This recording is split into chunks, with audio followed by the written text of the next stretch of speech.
Hello बच्चों, आप सभी का एक बार फिर से स्वागत है एसपी कोचिंग इंस्टीट्यूट के इस बेहतरीन चैनल पर।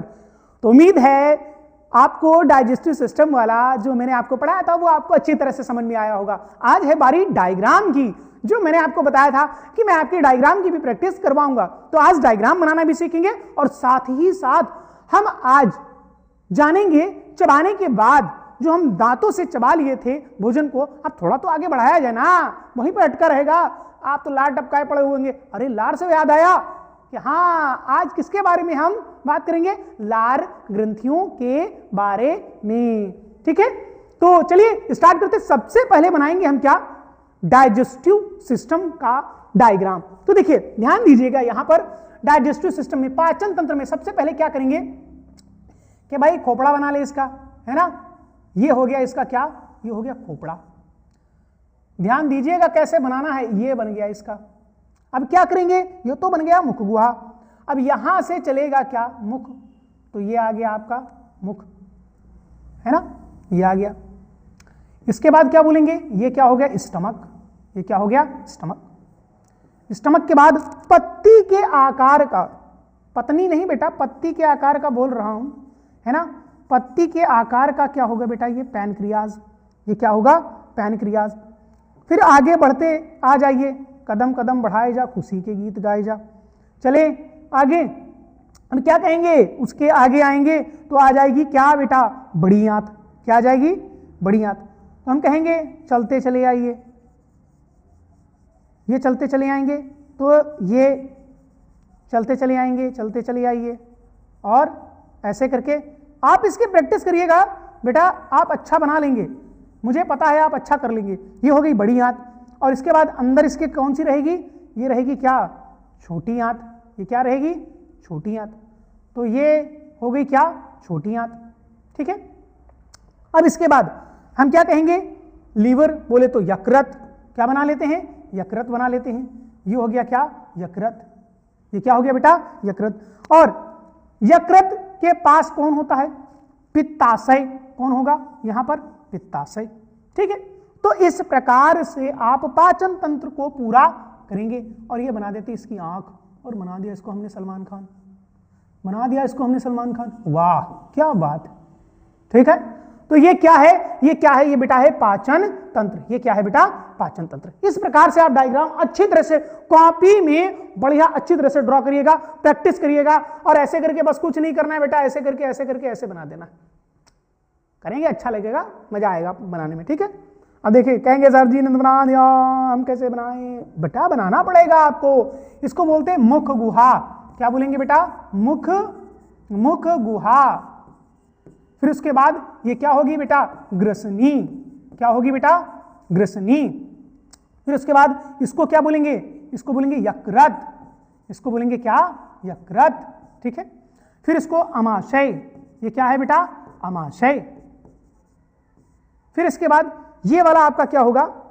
आग्नेयाशय। आग्नेयाशय। ये क्या होगा बेटा? आग्नेयाशय। फिर इसके बाद ये क्या कहलाएगी? छोटी आंत। छोटी आंत। ठीक है, छोटी आंत। ठीक है। इसको क्षुद्रांत भी कई जगह लिखा होगा, क्षुद्रांत भी लिखा होगा, बहुत खतरनाक वाला। लो अच्छा ठीक है, हम तो सोचे बुता गिले बानी। हाँ, अब देखो इसको बोलेंगे क्षुद्रांत, द्रांत। ठीक है।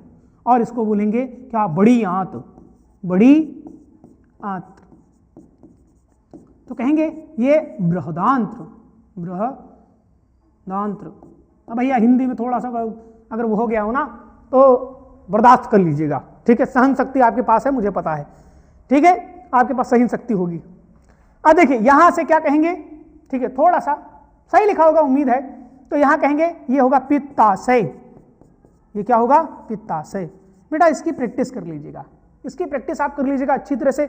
मैं सारे डायग्राम्स को देखिए, ये क्या होगा? मुख गुहा। ये क्या हो गया? ग्रसनी। ये क्या हो गया? यकृत। ये क्या है? अमाशय। ये क्या है? अग्न्याशय।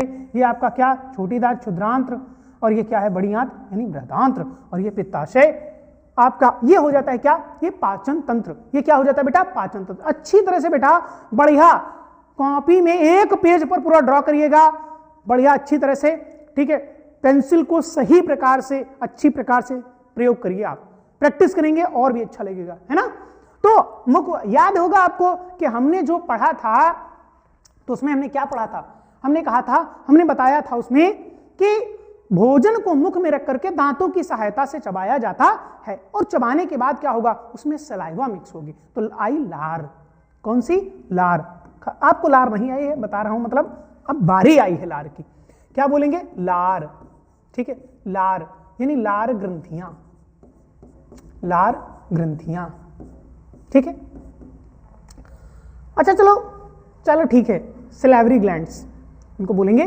अब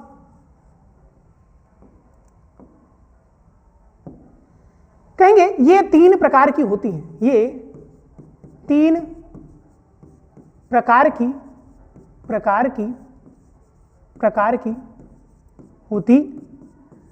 होती है। लार ग्रंथियां कितने प्रकार की? 3 प्रकार की लार ग्रंथियां होती हैं। कौन कौन सी? नंबर 1 पर लिखेंगे अधोजीवा, अधोजीवा, जीवा। ठीक है, फिर नंबर 2 पर लिखेंगे अधोहनु। क्या लिखेंगे? अधोहनु। और फिर नंबर 3 पर लिखेंगे कर्णमूल। क्या लिखेंगे? कर्णमूल। अधोजीवा, अधोहनु और क्या लिखेंगे हम? कर्णमूल। ये 3 होती हैं सैलिवरी ग्लैंड, ये होती हैं सैलिवरी ग्लैंड यानी कि लार ग्रंथियां। यानी अधोजीवा मतलब जीवा के नीचे, अधोहनु यानी पीछे और कर्णमूल कानों के नीचे। ठीक है, अधोजीवा फिर अधोहनु और कर्णमूल ऐसे करके। ठीक है, अधोजीवा, अधोहनु और कर्णमूल यानी जिह्वा के नीचे, अधोजीवा, जीवा के नीचे, या फिर यूं कह दें जीभ के नीचे। क्या लिखेंगे? जीभ के नीचे, है ना, जीभ के नीचे, अधोहनु। ठीक है, और दोनों जबड़ों के साइड में, दोनों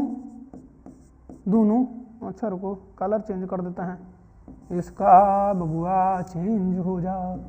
हाँ बेटा कहाँ चले गए? आओ तुम ही आओ, लो तुमको भी। अरे ये क्या हो गया? ये हो गया हरा भरा मैं तोता हूँ। नहीं, इससे कर देता हूँ मैं और इसका चेंज कर लेता हूँ, ये लो। ओके बेटा, हाँ याद कर, मतलब समझ में आए क्या किसमें क्या लिखा है। दोनों जबड़ों के किनारे में ये स्थित होती है। और फिर इसके बाद तीसरे नंबर पर हम किसकी बात करेंगे? कर्णमूल, कानों के नीचे। ये बेटा याद रखिएगा, अधोजीवा, अधोहनु और कर्णमूल, ये तीनों अलग अलग स्थान पर स्थित होती हैं। अब ये तीनों क्या करती हैं? ये मुख्य रूप से लार को स्रावित करने का कार्य करती हैं। ये ग्रंथियां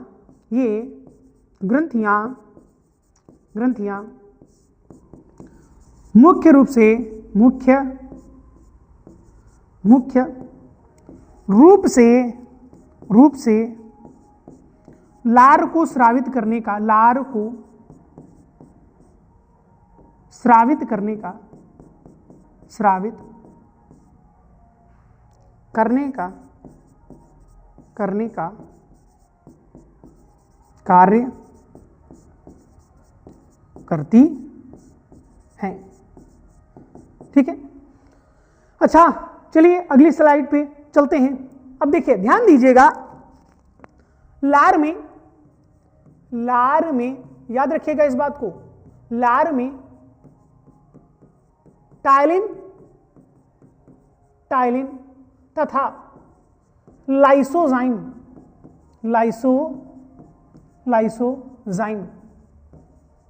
टाइलिन तथा मुख्य रूप से टाइलिन, लाइसोजाइम, ठीक है, एंजाइम उपस्थित होता है। टाइलिन तथा लाइसोजाइम एंजाइम उपस्थित होता है।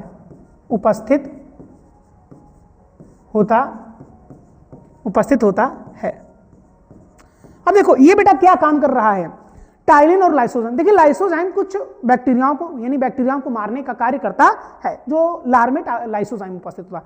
लेकिन टाइलिन जो होता है, टाइलिन स्टार्च को शर्करा में परिवर्तित करने का कार्य करता है। स्टार्च को किसमें बदलेगा? शर्करा में। अब देखिए स्टार्च एक बड़ा अणु है जिसको हम पॉलीसैकेराइड या बहुसैकेराइड की श्रेणी में रखते हैं, और जो शर्करा है वो छोटी छोटी यानी कि जो जिसका बॉडी क्या कर सके, इस्तेमाल कर सके। मैंने कहा है कि आगे चल करके आपको बताया जाएगा। तो हम कहेंगे इसका कार्य क्या है बेटा, इसका कार्य क्या है, कार्य क्या है, ठीक है, इसका कार्य क्या है? नंबर 1, बैक्टीरियाओं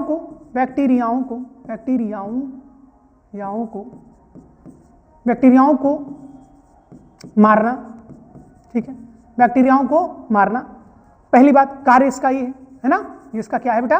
कार्य। और नंबर 2 पर क्या कर रही कि स्टार्च का शर्करा में परिवर्तन करने का कार्य करती है। कौन करती है बेटा? लार। कौन करती है? लार, है ना। स्टार्च का किसमें बदलेगी? शर्करा में। ध्यान रखिएगा, और इस चीज को हम कहेंगे भाई स्टार्च है, ये क्या है बेटा? स्टार्च है। ये क्या है? स्टार्च। ऐसे ही बना लीजिएगा स्टार्च का। अरे बुता के लिए बनी। अब देखो स्टार्च का मतलब शर्करा में, किसमें कहेंगे? शर्करा में। किसकी उपस्थिति में? टाइलिन एंजाइम की उपस्थिति में, ठीक है। अब कहेंगे दूसरी बात, भाई ये क्या है? ये है फूड यानी भोजन। भोजन में अगर उपस्थित है क्या बेटा? भोजन में उपस्थित है क्या? ये है क्या? बैक्टीरिया। तो ये बैक्टीरिया को क्या करेगा? नष्ट करने का भी काम करता है। कौन? लाइसोजाइम। सारे बैक्टीरियाओं को नहीं, कुछ बैक्टीरियाओं को ये क्या कर देता है? मार देता है। मैं ऐसे ही बना दे रहा हूं, ठीक है। तो ये बात आप अच्छी तरह से याद रखेंगे, ये बात आप अच्छी तरह से क्या करेंगे? याद रखेंगे, ठीक है। अब देखिए इसके आगे वाली क्लास में हम क्या करेंगे? हम पढ़ेंगे जीव के बारे में। किसके बारे में पढ़ेंगे? जीव के बारे में, जिसमें हम स्वाद की बात करेंगे, ठीक है, जिसमें हम स्वाद की बात करेंगे। उसके बाद हम अमाशय के बारे में अध्ययन करेंगे, यानी उसको क्या किया जाएगा? अंदर निगल लिया जाएगा। निगलने के बाद भोजन का अमाशय में पाचन हम समझेंगे। तो उम्मीद है ये छोटी सी क्लास आपको अच्छी लगी होगी, और बेटा इस डायग्राम की प्रैक्टिस आप अच्छी तरह से करेंगे, कम से कम 3 बार। अभी आप उठेंगे नहीं, लेक्चर अटेंड कर रहे हैं। अटेंड करने से जब तक एंड हो गया, इसका एंड होने के बाद आप इसकी 2 बार प्रैक्टिस करेंगे। इसकी 2 बार प्रैक्टिस करेंगे आप, और जब प्रैक्टिस हो जाएगी तो कमेंट बॉक्स में लिखेंगे सर हमने 2 बार प्रैक्टिस की है। पूरी बात लिखना है, सर हमने 2 बार प्रैक्टिस की है, ठीक है। तो थैंक यू क्लास, आज के लिए इतना ही। Thank you so much.